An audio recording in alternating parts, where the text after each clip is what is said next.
Good morning and welcome to week 3 of our Ruth study. And we are now halfway done. This study is flying by, you guys.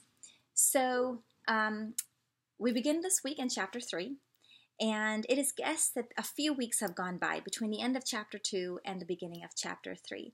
And it's now harvest time in the country, and Naomi decides to set Ruth up with one of the landowners named Boaz.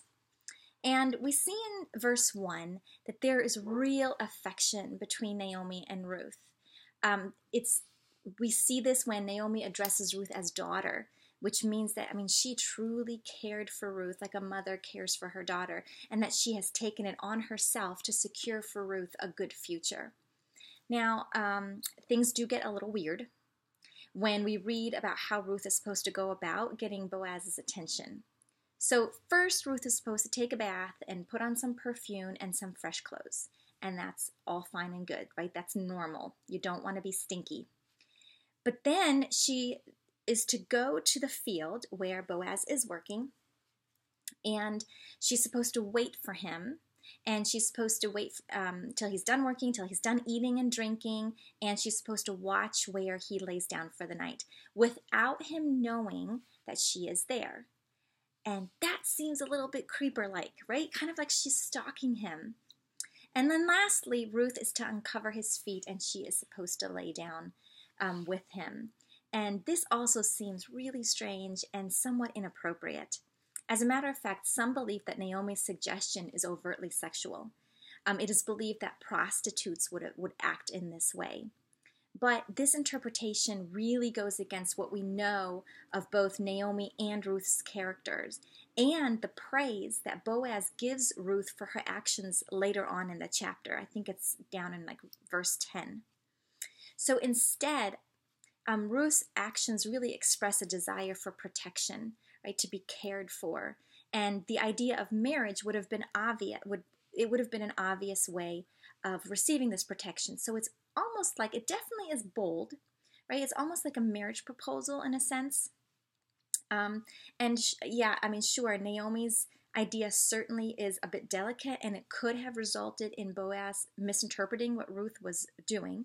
But Naomi seemed very confident in the situation and in Boaz's integrity and character. She believes that he will do the right thing when he wakes up and he sees Ruth laying there. And the story continues tomorrow, so we'll have to wait and find out what happens. But what can we take away from this part of the story? And we have to be really careful that when we are reading historical narratives that we don't try to force an application on every part of a story. We're supposed to be looking at the big picture. We need to be looking at themes that are found throughout the whole book. So two of the themes that we can see here is that of love and faith.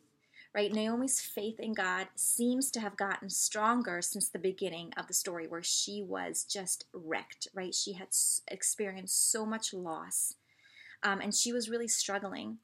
And she seems to have recovered from that, and her faith really seems to be flourishing. And she's very confident of the plan that she has for Ruth. And this faith that she has, she shares with Ruth, right? They have the same faith in the one true God, and it's created this very strong bond of love between the two of them.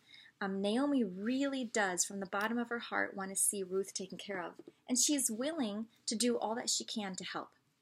So these two ladies can be really great examples to us in godliness and in faith. And we need to do all that we can to grow in our faith and our love for one another as believers, people who have the same faith, and that we would even desire good things for those that we love. How selfish are we sometimes, where we tend to always think about ourselves, but do we truly, truly care for the well-being of other people? Anyway, our challenge for this week is that I want us to examine ourselves spiritually. Where are we at? Do we feel like we are growing in our faith? Why not? Why are you? Why do you feel like you might not be? What can you do to strengthen your faith? And are there areas in your life where you feel the Holy Spirit urging you to be bold? And have you taken that step of faith, or have you been fearful? So this is just a week of just really examining where we are at spiritually, and then working on growing. So I hope you enjoy the rest of this story, the rest of this week, and I will see you later. Bye.